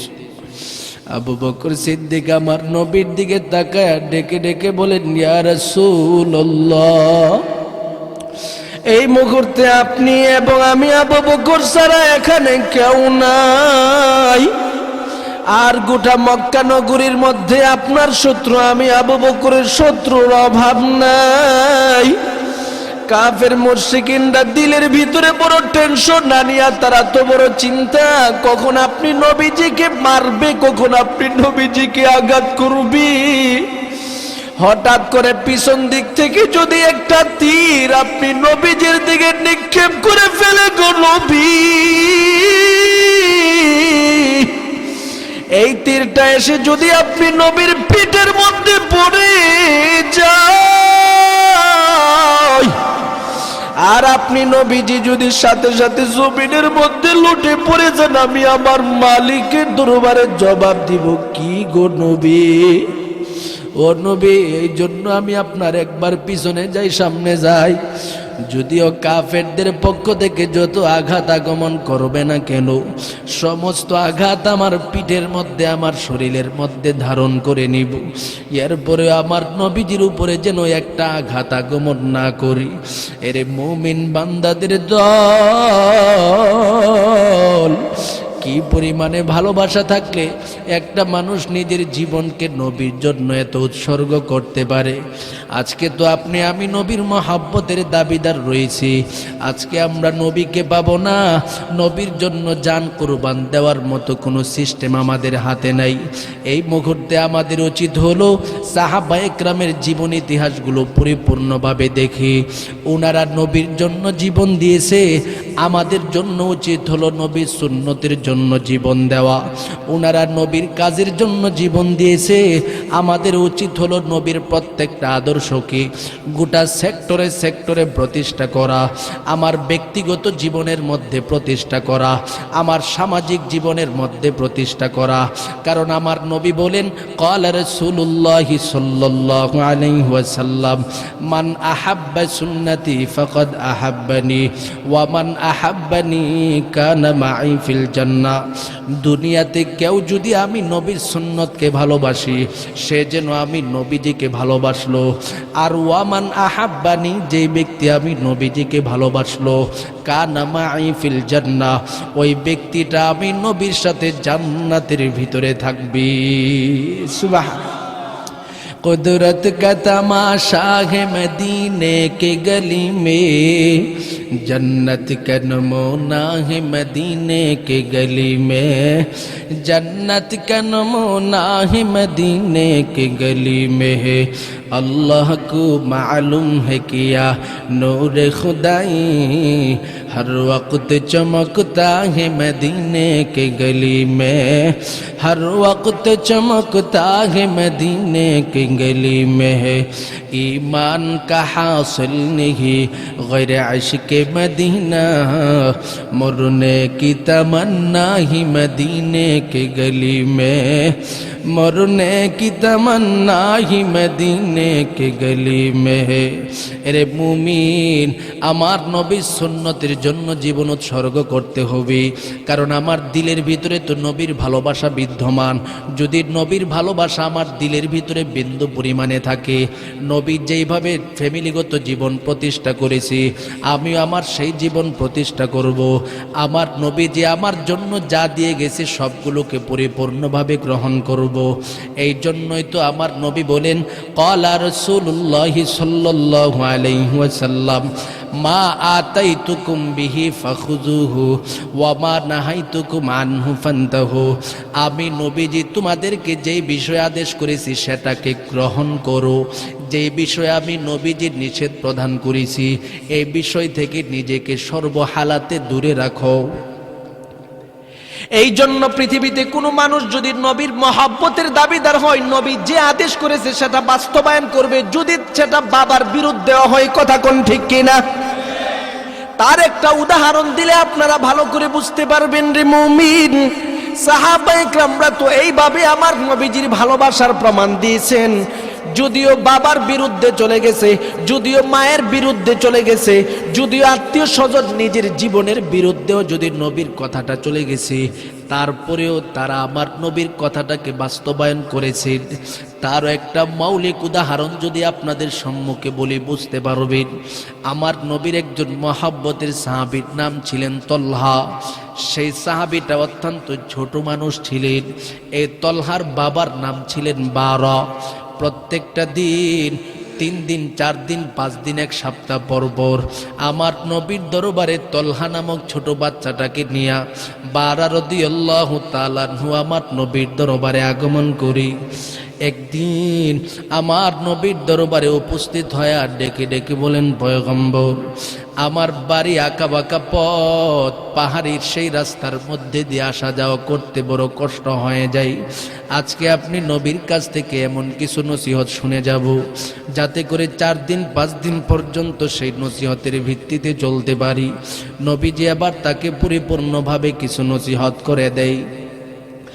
এবার আমার নবীর সাহাবী বারা আমার নবীর কাছ থেকে নসিহতগুলো শুনিয়া যখন বের হয়ে যায়, পিছন দিক থেকে ছোট্ট বালক তলহা বাবার দিকে তাকায়া ডেকে ডেকে বলে, নো মহব্বতের বাবা, আমি আপনার কাছে একটা বিষয় জিজ্ঞাসা করতে চাই। আপনি কি আমার নবীর মহব্বতের সাহাবী? একানি আমি কি নবীর সাহাবী না? সুবহানাল্লাহ কোন। ও বাবা, আপনি কি একাই সাহাবী? বলে, না, তুমিও তো নবীর সাহাবী। ও বাবা, আপনি যদি নবীজির সাহাবী হয়ে প্রত্যেক দিন তার আদেশ নিষেধ শুনিয়া জীবন পরিচালনা করতে পারেন, আমি কি সেই নবীর আদেশের ভিত্তিতে নিজের জীবন পরিচালনা করতে পারি না? এরে মুমিন, কথাটি শোনার সাথে সাথে বারবার ডেকে ডেকে বলে, নেরে তলহা, তুমি কি নবীর দরবারে যেতে চাও? আপনি নবীর কাছ থেকে পরিপূর্ণভাবে নসিহত শ্রবণ করে যাই, অথচ আমাকে একটা দিন আপনি নসিহত করেন নাই। আমি কি আপনার সাহাবী হিসাবে মকবুল হতে পারি না? আমার নবী আবার তলহার দিকে তাকায়া ডেকে ডেকে বলেন, রে তলহা, তুমি কি আমি নবীর আদেশ পরিপূর্ণভাবে বাস্তবায়ন করতে পারবা? আমি নবীর আদেশ যদি তুমি পরিপূর্ণভাবে বাস্তবায়ন করতে চাও, তোমার দিলের ভিতরে আমি নবীর ভালোবাসা পরিপূর্ণভাবে থাকতে হবে। সেখানে যদি বাবার বিরুদ্ধে হয়, আত্মীয় স্বজনের বিরুদ্ধে হয়, নিজের মায়ের বিরুদ্ধে হয়, সেটাই শুনতে হবে। তলহা ডেকে ডেকে বলে, নো পয়গম্বর, যদি আমার জীবনও আপনার জন্য উৎসর্গ করতে হয়, বাবাকে উৎসর্গ করতে হয়, মাকে উৎসর্গ করতে হয়, তাতেও আমি রাজি আছি। এবার আমার নবী বলে, না, তুমি পারবা না। বলে, অবশ্যই আমি পারবো। এরে মুমিন, তলহা ইবনে বারা এবার নবীজিকে ডেকে ডেকে বলেন, পয়গম্বর, আপনি একটু চেক করে দেখেন। হঠাৎ করে আমার নবীজির হাত থেকে একটা তলোয়ার নিয়া তলহার হাতের মধ্যে দিয়া ডেকে ডেকে বলেন, রে তলহা, এই মুহূর্তে আমি নবীজির যেই তলোয়ারটা তোমার কাছে দিচ্ছি, সেই তলোয়ারটা নিয়া তোমার বাবা মসজিদের দরওয়াজার সম্মুখে দাঁড়ানো, তোমার বাবার উপরে একের পর এক আক্রমণ করবা, তোমার বাবাকে দুনিয়ার জমিন থেকে বিদায় করে দিবা। এরে তলহা, এই তলোয়ারটা নিয়ে তুমি বাবার দিকে রওনা হয়ে যাও। এরে মুমিন, তলহা ইবনে বারা আমার নবীজির আদেশটা শোনার সাথে সাথে একটা মুহূর্তের জন্য চিন্তা পর্যন্ত করে নাই, সামনের দিকে তলোয়ারটা নিয়ে দৌড় মারলো। দৃশ্যটা দেখার সাথে সাথে আমার নবীজি আবেগে চোখের পানিগুলো টপ টপ করে ছেড়ে দেয়। পিছন দিক থেকে কান্না ভরা কণ্ঠ নিয়ে ডেকে ডেকে বলে, রে তলহা, আমি নবীজি তোমাকে আদেশ করেছি, সে আদেশ বাস্তবায়ন করার জন্য, বাবাকে আঘাত করার জন্য তুমি রওনা হয়ে গেছো।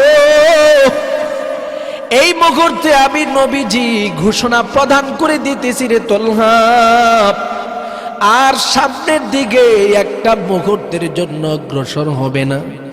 তোমার বাবাকে আঘাত করার জন্য আমি নবীজি পৃথিবীতে আগমন করি নাই। মায়ের হাতে সন্তানের হাতে বাবা আঘাতপ্রাপ্ত হবে, বাবার হাতে সন্তান আঘাতপ্রাপ্ত হবে। সেই জন্য আমি নবীজি পৃথিবীতে আগমন করি নাই, বরং আমি নবী আগমন করলাম সন্তান মা বাবার পরিপূর্ণ হক আদায় করবে, বিররুল ওয়ালিদাইনের ভিত্তিতে জীবন পরিচালনা করবে। ওয়াবিল ওয়ালিদাইনি ইহসানা, মা বাবার সাথে সদ আচরণের পদ্ধতি দুনিয়াতে প্রতিষ্ঠা করার জন্য আমি নবীজি আগমন করলাম। বাবাকে সন্তান আঘাত করার জন্য আমি নবীজি আগমন করি নাই। আর সামনে অগ্রসর হইও না, এই মুহূর্তে তুমি আমি নবীর দরবারে চলে আসো। আমার নবীর মহাব্বতের সাহাবী তলহা এবার আমার নবীর দরবারে আগমন করার পর নবীজি ডেকে ডেকে বলেন, তলহা আমার কাছে এই মুহূর্তে প্রমাণ হয়ে গেছে তোমার দিলের ভিতরে আমি নবীর ভালোবাসা পরিপূর্ণভাবে বিদ্যমান আছে রে তলহা। একটা মুহূর্তের জন্য আর দেরি করা যাবে না, আমি নবীজি ঘোষণা দিয়ে দিলাম, এইভাবে যদি তোমার জীবনটাকে তুমি দুনিয়াতে বাস্তবায়ন করতে পারো, আমি নবীজি তোমাকে পরিপূর্ণভাবে ভালোবাসবো। নবীজির কাছে এখন খাস একজন ব্যক্তিতে রূপান্তরিত হয়ে গেল তলহা। কেমন ব্যক্তিতে রূপান্তরিত হয়ে গেছে রে মুমিন, ভালো করে শুনেন। একদিনের ঘটনার দিকে তাকালে দেখা যায় কিছুদিন পর তলহা ইবনে বারা বড় অসুস্থ হয়ে জমিনের মধ্যে কাতরায়। হঠাৎ করে আমার নবীর কাছে সেই তলহার অসুস্থতার খবর আগমন করলেন। নবীজির সাথে সাথে একটা মুহূর্তের জন্য দেরি করে নাই, সাহাবা ইকরামদের একটা কাফেলা নিয়া ইআদাতুল মারিজ করার জন্য আমার নবীজি তার বাড়িতে চলে যায়। কারণ অসুস্থ ব্যক্তিকে দেখার জন্য তার বাড়িতে যাওয়া এটা নবীর শ্রেষ্ঠ সুন্নত। কথা কোন ঠিক কিনা? আপনার পাড়া প্রতিবেশীদের মধ্য থেকে কেউ যদি অসুস্থ হয়ে যায়, তাকে বেশি বেশি করে দেখার জন্য যাবেন, ফাঁকে ফাঁকে তার কাছ থেকে দোয়া নেবেন, এটা নবীর শ্রেষ্ঠ একটা সুন্নত বাস্তবায়ন হবে। আমার নবীজি আবার পাগলের মতো রওনা হয়ে যায় তলহার বাড়িতে। গিয়ে দেখে তলহা অসুস্থ হালাতে জমিনের মধ্যে পড়ে আছে। আমার নবী আবার তলহার বাবা বারার দিকে তাকায় ডেকে ডেকে বলেন, রে তলহার বাবা বারা, তোমার সন্তানের অসুস্থতা দেখলে তো আমার মন বলে তোমার সন্তান দুনিয়ার জমিনের মধ্যে আর বেশি দিন বেঁচে থাকবে না রে বারা। রে বারা, যদি তোমার এই মহাব্বতের সন্তানটা দুনিয়া থেকে বিদায় হয়ে যায়, আল্লাহ না করুক যদি বিদায় হয়ে যায়, আমি নবীকে কিন্তু খবর দিবা। আমি নবীজি তোমার সন্তানের জানাজা পড়ায় নিজ হাতে দাফন করে দিয়ে যাব। এরে মুমিন বান্দাদের দল, আমার নবীজি যখন ওই সেই তলহার বাবার কাছে এই কথাটা বলে চলে যায়, এবার তলহা ইবনে বারা বাবাকে ডেকে ডেকে কাছে নিয়ে জিজ্ঞাসা করতেছেন, বাবা নবীজি আমাকে দেখার পর দূরে গিয়ে আপনি নবীজি আপনাকে নবীজি কি বলেছে একটু বলেন। এবার বারা ডেকে ডেকে বলেন, এরে সন্তান, নবীজি বলেছে তোমার যদি মৃত্যুর কোনো সংবাদ চলে আসে, সেটা যেন নবীজির কাছে সর্বপ্রথম দেই। নবীজি তোমার মহাব্বত তার দিলের ভিতরে এমন পরিমাণে বিদ্যমান রয়েছে, যার কারণে তোমার জানাজা নবীজি নিজে পড়াবে, তোমার দাফন কাফন পর্যন্ত নবীজি নিজ হাতে করবে। সুবহানাল্লাহ কোন। এই কথাটি শোনার সাথে সাথে আমার নবীর মহাব্বতের সাহাবী হযরত তলহা বাবার দিকে তাকায় চোখের পানিগুলো টপ টপ করে ছেড়ে দেয়। কান্না ভরা কণ্ঠ নিয়ে ডেকে ডেকে বলেন, আব্বু, আমার নবীজি আমার ব্যাপারে এত সুন্দরভাবে কথা বলে গেছে, এটার মধ্যে আমার দিলের ভিতরে সন্তুষ্টতা বিদ্যমান রয়েছে রে বাবা। তবে আমার জীবনের শেষ মুহূর্তের মধ্যে আপনার কাছে আমার পক্ষ থেকে একটা ওসিয়ত করে যাই। বলা যায় না হঠাৎ করে আমার মরণ কখন আগমন করে রে বাবা। আমি যদি মৃত্যুর শয্যায় চলে দুনিয়া থেকে বিদায় হয়ে যাই, মুহূর্তটা যদি দিনের বেলা হয়, তাহলে আমার নবীকে খবর দিও। আর যদি আমার মরণ রাত্রি বেলা হয়, তাহলে একটা মুহূর্তের জন্য আমার নবীজিকে খবর দিয়ে না গো বাবা। এবার তলহার বাবা ছোট্ট তলহার দিকে তাকায় ডেকে ডেকে বলে, নেরে তলহা, নবীজি বলে গেছে তোমার কাছে আসবে, তোমার দাফন কার্য করবে, এরপরেও কেন তুমি বাধা দিচ্ছ রাতের বেলার ব্যাপার?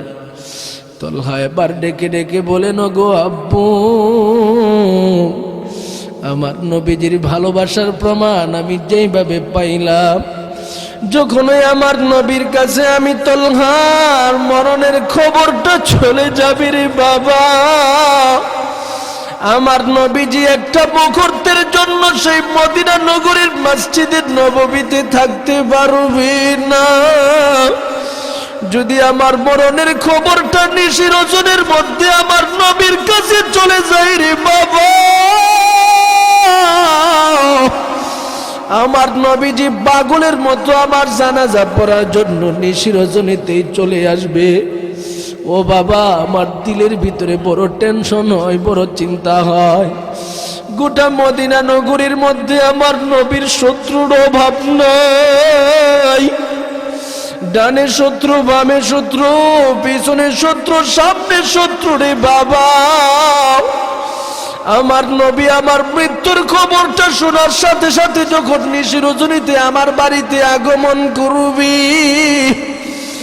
আর পাহাড়ি আঁকা বাঁকা রাস্তা দিয়ে আমার নবীজি আগমন করার সময় কাফের মুশরিকিনরা যদি আমার নবীর উপরে আঘাত করিয়া দুনিয়া থেকে বিদায় করে দেয়, তখন আমি আমার মালিকের কাঠ করার সম্মুখে দাঁড়ায় কি জবাব দিব রে বাবা? এই জন্য আমার নবীজিকে নিশি রজনীর মধ্যে একটা মুহূর্তের জন্য খবর দিবা না। শেষ পর্যন্ত এরে মুমিন, আমার নবীর মহাব্বতের সাহাবীটা অসুস্থ হতে হতে রাত্রিবেলা একদিন দুনিয়া থেকে বিদায় হয়ে যায়। এই ওসিয়তের উপর ভিত্তি করে আমার নবীজির কাছে তার কোনো মৃত্যুর খবর দেয় না। কিছুদিন পরে হঠাৎ করে কোনো এক সাহাবীর মাধ্যমে আমার নবীর কাছে খবর গেল, নবী গো, আপনার এই মহাব্বতের তলহা নামক সাহাবীটা দুনিয়া থেকে বিদায়। আমার নবীজি কথাটা শোনার সাথে সাথে বসা অবস্থায় ছিল, দাঁড়ায় যায়, চোখের পানিগুলো টপ টপ করে ছেড়ে দেয়। এরে সাহাবায়ে কেরামরা কখন দুনিয়া থেকে বিদায় হয়েছে বলো? নবী গো, আজ থেকে কয়েকদিন পূর্বে। কি ব্যাপার? আমি না তার বাবাকে বলে দিয়ে এসেছিলাম আমি নবীকে যেন খবর দেয়। এবার বারাকে আমার নবীজি খবর দিল। বারা এবার আমার নবীর সামনে দাঁড়ায় চোখের পানিগুলো টপ টপ করে ছেড়ে দেয়। কান্না ভরা কণ্ঠ নিয়ে ডেকে ডেকে বলে, নবী গো, এই দুনিয়ার জমিনে আপনার সেই ছোট্ট তলহা, আপনি নবীজিকে এমন পরিমাণে ভালোবাসে, আপনি নবীজি নিশি রজনীর মধ্যে যাবেন, কষ্ট পাবেন, সেই কষ্টটা আপনার তলহা আপনাকে দিতে চাই নাই, যার কারণে সে ওসিয়ত করে গেছে আপনি নবীজিকে যেন নিশি রজনীতে কষ্ট না দেয়। তাই আপনি নবীজিকে কোনো খবর দেয় নাই, তাই আপনি নবীজি যাইতে পারেন না। আমার নবীজি এবার বারার দিকে তাকায় ডেকে ডেকে বলেন, রে বারা, তোমার সন্তান দুনিয়ার জমিনে আমি নবীর ভালোবাসাকে এমন ভাবে প্রমাণ করে দিয়া গেছে, দুনিয়ার জমিনে ভালোবাসা এমন ভাবে প্রমাণ করে দিয়ে নবীর আদেশ বাস্তবায়ন করার জন্য এমন চেষ্টা দেখা গেছে, যদি দুনিয়ার জমিনের মধ্যে আমার কোনো উম্মতের মধ্যে আমি নবীর আদর্শকে বাস্তবায়ন করার জন্য এমন উৎসর্গ করতে পারে, এমন ভাবে জীবন দান করতে পারে, আমি নবীজি ঘোষণা প্রদান করে দিলাম, ওয়াজাবাত লাহু শাফাআতি, আমি নবীজির শাফাত ওই ব্যক্তির জন্য ওয়াজিব হয়ে যাবে। সুবহান, আরো জোরে আওয়াজ দিয়ে বলুন সুবহানাল্লাহ। मोहम्मद अरबी है व नबी रस्ते पे शुआ, मोहम्मद अरबी है व नबी रस्ते पे शुआ, आलम हुआ उसकी पैदाइश से उजाला, आलम हुआ उसकी पैदाइश से उजाला। शफीउल उमम हमारा नबी रोज क़यामत शफाअत करेगा अल्लाह के पास गुनाहगार उम्मत, शफाअत करेगा अल्लाह के पास गुनाहगार उम्मत। मोहम्मद को मोहब्बत करो भाई दिल में हमेशा, ताके शोबे मर्दे का मालूमत मुस्तफा, ताके शोबे मर्दे का मालूमत मुस्तफा। এরে মুমিন, এই তো ছিল আমার নবীর সাহাবীর মহব্বত। দুজনের মহব্বতের প্রমাণটা আমি আপনাদের সম্মুখে এই জন্য উপস্থাপন করলাম। যদি আজকেও সেই নবীর মহব্বত আমি প্রমাণ দিতে চাই, নবীর আদেশ আমি পরিপূর্ণভাবে বাস্তবায়ন করতে হবে। যদি নবীর আদেশ বাস্তবায়ন করতে যায় আমার মহব্বতের বিবিটা আমার উপরে রাগান্বিত হয়, তারপরেও সে আদেশ থেকে নিজেকে দূরে সরানো যাবে না। কথা কোন ঠিক কিনা? এই জন্য এলাকার যুবক ভাইদের কাছে আমার পক্ষ থেকে আমার নবীর মহব্বতের একটা প্রমাণ নিতে চাই রে যুবক। দুনিয়ার জমিনের মধ্যে তুমি আমি থাকবো, কতদিন থাকবো জানা নাই। হঠাৎ করে আমার গালের মধ্যে নবীর সুন্নত দাড়ি নাই, এই মুহূর্তে যদি আমার মরণটা চলে আসে, কাল হাসরের ময়দানে কবরের জগতের মধ্যে আমার নবীর দরবারে কেমনে উম্মত হিসাবে দাঁড়াবো। সুতরাং এখন থেকে নিজেকে নিজের দাড়িটার মধ্যে একটা মুহূর্তের জন্য খুর লাগায়ও না। তোমাদেরকে শুধুমাত্র খাসভাবে একটা নসিহত করে যাইতেছি। আজকে তোমাদের মাধ্যমে মাহফিলের ইন্তজাম হয়েছি, জীবনটাকে তোমরা পরিপূর্ণভাবে নবীর আদর্শের মাধ্যমে সুসজ্জিত করো। কারণ দুনিয়াতে যুবক সন্তানরা যেই দিকে যাবে সেই দিকে গোটা দুনিয়া যাবে। তুমি যুবক যদি ভালো হয়ে যাও, সমাজ ভালো হয়ে যাবে। তুমি যুবক যদি আমার নবীর আদর্শ বাস্তবায়নের জন্য প্রস্তুত হয়ে যাও, গোটা সমাজটা নবীর আদর্শের মাধ্যমে পরিচিত হয়ে যাবে। সুতরাং এখন থেকে একটা নিয়ত করে রাখো, একটা মুহূর্তের জন্য নবীর দিলে কোনো কষ্ট দিবা না, নবীর দিলের ভিতরে আঘাত পাক এমন কোনো কাজ করবা না। সেটার নাম হলো এখন থেকে তুমি দাঁড়িয়ে রেখে ফেলো। তোমার গার্লফ্রেন্ড রয়েছে, তোমার বিবি রয়েছে, তোমার মহব্বতের কত আত্মীয় স্বজন রয়েছে। তুমি যদি দাড়িটা রেখে ফেলো, তোমার বিবি বলবে ভালো লাগে না, শান্তি লাগে না। তোমার গার্লফ্রেন্ড আছে, তিনিও তোমাকে বলবে ভালো লাগে না, শান্তি লাগে না। দুনিয়ার অল্প পরিমাণে সেই মহব্বতের বিবির জন্য তুমি নবীর আদর্শের মধ্যে এইভাবে চাকু লাগাইলা। তোমার দুনিয়ার সেই স্বাভাবিক হারাম তরিকার মহব্বতের গার্লফ্রেন্ডের জন্য তোমার গালের মধ্যে তুমি চাকু লাগাইলা, খুর লাগাইলা। তুমি কি একটু চিন্তা করো না, এই মহব্বতের বিবিও তোমার কোনো ফায়দা হবে না। ইয়াউমা লা ইয়ানফাউ মালু ওয়ালা বানুন, তোমার জীবনের মধ্যে যত সম্পদ আছে সম্পদ হাসরে ফায়দা হবে না। সন্তান তোমার ফায়দা হবে না, আত্মীয় স্বজন ফায়দা হবে না। বরং কাল হাসরের ময়দানের মধ্যে তুমি যদি বিপদের সম্মুখীন হয়ে যাও, আমার আল্লাহ বলেন ইয়াউমা ইয়াফিরুল মারউ মিন আখিহি ওয়া উম্মিহি ওয়া আবিহি ওয়া সাহিবাতিহি ওয়া বানি। তোমার মহব্বতের ভাই তোমাকে দেখে ভাগবে, তোমার মহব্বতের বাবা তোমাকে দেখে ভাগবে, তোমার মহব্বতের মা তোমাকে দেখে ভাগতে থাকবে, তোমার মহব্বতের বিবিটাও তোমাকে দেখে ভাগতে থাকবে। একটা নেকের জন্য পাগলের মতো যায় বিবির সামনে দাঁড়ায় বলবা, বিবি রে একটু নেকের মাধ্যমে সাহায্য করো না। বিবি আপনাকে চিনবে না, ভাগতে থাকবে, পাগলের মতো দৌড়তে আরম্ভ করবে। কোন বর্ণনা এসেছে বিবি বলবে আমার তো বিবাহ হয় না, আপনি আবার স্বামী হলেন কিভাবে?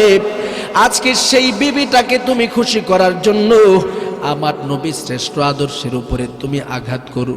এরে যুবক, তুমি কি চিন্তা করো না, ওই সময় সবাই যদি তোমাকে ভুলে যায়, আমার নবী তোমাকে ভুলবে না। আমার নবী বলেন এই সময় একটা মুহূর্ত আগমন করবে, আল্লাহ ঘোষণা দিবে লিমানিল মুলকুল ইয়াউম লিল্লাহিল ওয়াহিদিল কাহ্হার। এরে উম্মতের দল, এরে গোটা হাসরবাসীদের দলেরা জবাব দাও, আজকে এই রাজ্যের মালিকানা কার কাছে? কোনো মানুষ কোনো জবাব দেওয়ার পদ্ধতি থাকবে না। আল্লাহ সেই সময় কঠোর ভাষায় একটা ধমকি দিয়া বলবে, কাহারিয়তের গুণে গুণান্বিত প্রভুর কাছে আজকের মালিকানা। সুতরাং এই মুহূর্তে আমি মালিকের পক্ষ থেকে ঘোষণা প্রদান করে দিতেছি, জবাব দাও, দুনিয়ার জমিনের মধ্যে কে কিভাবে জীবন পরিচালনা করেছো? আল্লাহর পক্ষ থেকে যখন এইভাবে হুমকির পর ধুমকি দিতে থাকবে রে মুমিন, সমস্ত মানুষ পাগলের মতো হয়ে যাবে। এমনকি আমার নবী বলেন, নবীরা পর্যন্ত অস্থির, নিজেদের জীবন নিয়ে সবাই বড় টেনশন, নাফসি নাফসি বলে কান্নার পর কান্না। শেষ পর্যন্ত আমার নবীর দরবারে সমস্ত উম্মতেরা পাগলের মতো গিয়ে ডেকে ডেকে বলবে, পয়গম্বর তাকায় দেখেন না, মালিক আমাদের উপরে বড় রাগান্বিত হয়ে গেছে, আপনি যদি আমাদের জন্য একটু সহযোগিতা করেন। হাদিসের বর্ণনা এসেছে আমার নবীজিকে আল্লাহ পাক পরিপূর্ণ যোগ্যতা দিবেন। কোরআনের বর্ণনায়ও এসেছে আল্লাহ নিজে বলে দিয়েছেন, আমি আমার হাবিবকে আসা আইয়া বা আসা কা মাকামাম মাহমুদা, আমি আমার হাবিবকে মাকামে মাহমুদ দান করে দিছি।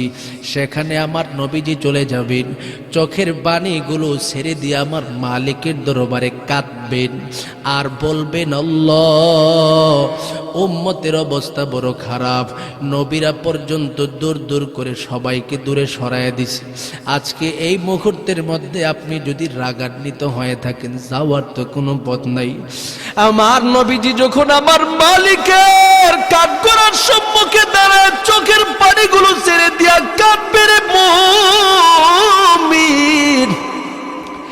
আমার আল্লাহ সেই সময় ডেকে ডেকে বলবে, পয়গম্বর আর কান্না করার কোনো প্রয়োজন নাই, আমি আল্লাহর পক্ষ থেকে ঘোষণা প্রদান করে দিলাম, উম্মতের জন্য জীবন কি জীবন আপনি উৎসর্গ করেছেন। আপনার জীবনের এন্তেকালের মুহূর্তটা পর্যন্ত আপনার উম্মতদেরকে একটা মুহূর্তের জন্য আপনি ভুলতে পারেন নাই। এরে মুমিন, আমার নবীজি কেমনে ভুলে নাই তাকায় দেখেন না। এন্তেকালের শয্যার মধ্যে নবীজি ঘুমায় আছে, হঠাৎ করে আম্মাজান আয়েশা তাকায় দেখে আমার নবীজির চোখ থেকে ঝরঝর করে পানি জমিনে পড়তেছে। আম্মাজান আয়েশা আমার নবীর দিকে তাকায় ডেকে ডেকে বলেন, নবী আপনি কেন এমন ভাবে কান্নার পর কান্না করতেছেন গো নবী?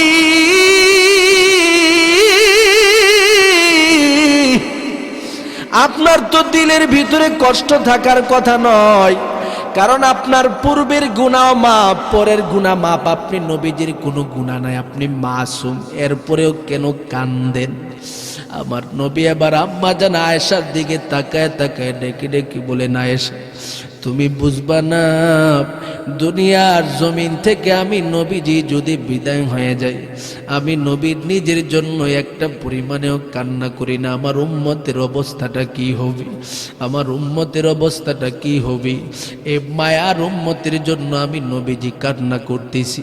এরে মুমিন, সময় পাইলে আমার নবীজি আমাদের জন্য কান্না করতেন। এখনো আমার নবীজি রওজা থারের মধ্যে শোয়া শোয়া যেই সমস্ত উম্মতের মাধ্যমে নবীর সুন্নতের উপরে আঘাত আসে, দাড়ির উপরে আঘাত আসে, নামাজের উপরে আঘাত আসে, 5 ওয়াক্ত নামাজের সময় হলে মসজিদ মুখী হয় না, সাহাবা ইকরামরা ফেরেশতারা আমার নবীর দরবারে উপস্থিত হয়ে ডেকে ডেকে বলেন, ও পয়গম্বর আপনার উমুক উম্মতটা আপনি নবীজিকে ভালোবাসার স্লোগান দেয় ঠিকই, কিন্তু আপনি নবীর আদর্শ গালে দাঁড়ি নাই, আপনি নবীর আদর্শের স্লোগান দেই, ভালোবাসার স্লোগান দেই, কিন্তু যখন মসজিদের মধ্যে আজানের আওয়াজ শুনতে পাই, একটা মুহূর্তের জন্য মসজিদ মুখী হয় না, একটা মুহূর্তের জন্য কোরআন মুখী হয় না। ওই সময় আমার নবীজি এই সমস্ত কপাল পুরা উম্মতের জন্য কান্দে আর ডেকে ডেকে বলে, উম্মতের দল, আমি যেই নামাজের বিধান রেখে দিয়ে আসলাম সেই নামাজটাকে তোমরা পরিপূর্ণভাবে আদায় করো, কারণ এই নামাজ আমি নবীজি মালিকের দরবার থেকে চাই আনছি, আমার মালিক আমাকে উপহার দিয়েছে। মেরাজের রজনীর মধ্যে যখন আমার মালিকের দরবারে চলে গেলাম আর ডেকে ডেকে বললাম, আল্লাহ আপনাকে দেখলাম, আপনার সমস্ত নিয়ামত সমূহ আমি দেখলাম, আমাকে আপনি দেখার সুযোগ প্রদান করে দিয়েছেন, এবার আমি চলে যাই।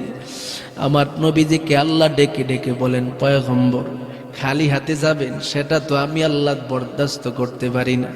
আপনি নবীজি আমার সাথে মেরাজের রজনীতে দেখা কইরা গেছেন, আর আপনার উম্মতের জন্য দেখা করার সুযোগ করব না, সেটা তো কখনো হতে পারে না।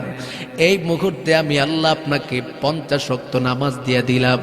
এই নামাজ আপনার উম্মতেরা যারাই যখন পড়বে তখনই আমি আল্লাহর সাথে কথা বলবে। সুবহানাল্লাহ, আমি আল্লাহর সাথে তারা কথা বলবি। নবীজি 50 ওয়াক্ত নামাজ নিয়ে আসলেন। পাশের পঞ্চম আসমান অথবা ষষ্ঠ আসমানের মধ্যে, পঞ্চম আসমানের মধ্যে পয়গম্বর মুসা আলাইহিস সালাতু ওয়াস সালামের সাথে সাক্ষাৎ। বলে, ও পয়গম্বর, আপনার উম্মতেরা এতগুলা নামাজ পড়তে পারবে না, আরো কমায় আনেন।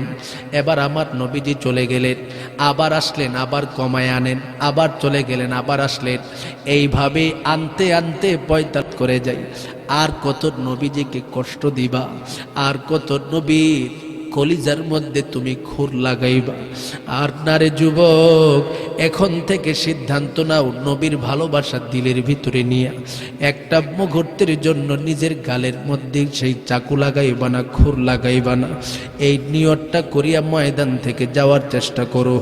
আমিও ঘোষণা প্রদান করে দিয়ে যাইতেছি, নবীর মহব্বতে যদি এইটুকু পরিমাণ কাজ তুমি করতে পারো, আমার নবী বলেন, কানা মাই ফিল জান্নাহ, এই সমস্ত উম্মতগুলো আমি নবীর সাথে জান্নাতের ভিতরে থাকবি। সুবহানাল্লাহ। এই জন্য আমার নবীর ভালোবাসা পৃথিবীর মধ্যে যারা দেখাতে চাই, নবীর আদর্শের বিকল্প নাই। কথা কোন ঠিক কিনা? মান আহইয়া সুন্নতি ফাকাদ আহাব্বানি ওয়া মান আহাব্বানি কানা মাই ফিল জান্নাহ। যে কোনো মানুষ আমি নবীর একটা সুন্নত মৃত আছে, কিন্তু তার ফ্যামিলিতে গিয়া দেখে এই সুন্নতটা কেউ বাস্তবায়ন করতেছে না, তিনি যদি এটাকে আবার জীবিত করে ফেলে, আমার নবী বলেন, সে আমি নবীজিকে ভালোবাসতে আরম্ভ করে দেই। সুবহানাল্লাহ বলেন। এই জন্য ফ্যামিলিতে, সামাজিক জীবনে, যে কোনো জায়গায় নবীর সুন্নত অন্তত একটা হলে চেষ্টা করব আমরা বাস্তবায়ন করতে। রাজি আছি তো ইনশাআল্লাহ? এটা যদি করি ফায়দাটা কি হবে? ফায়দা হবে, আল্লাহ বলেন, নবীর সুন্নত আপনার জীবনের মধ্যে আসলে তো আমার নবীর অনুসরণের পাত্র আপনি হয়ে গেলেন। আর অনুসরণের পাত্র হয়ে গেলেন তো আল্লাহ বলেন, ইউহিব্বুকুমুল্লাহ, তুমি আমি আল্লাহ তোমাকে ভালোবাসতে আরম্ভ করে দেই। শুধু তার মধ্যেই সীমাবদ্ধ নই, ওয়ায়াগফির লাকুম যুনুবাকুম ওয়াল্লাহু গফুরুর রহিম। আমি আল্লাহ পাক ঘোষণা প্রদান করে দিলাম, তোমার জীবনের যত গুনাহ খাতা আছে সব মাফ করে দিলাম। সুবহানাল্লাহ।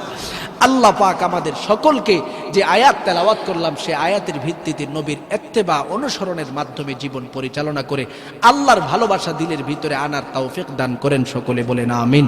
ওয়া আখিরি দাওয়ানা আনিল হামদুলিল্লাহি রাব্বিল আলামিন।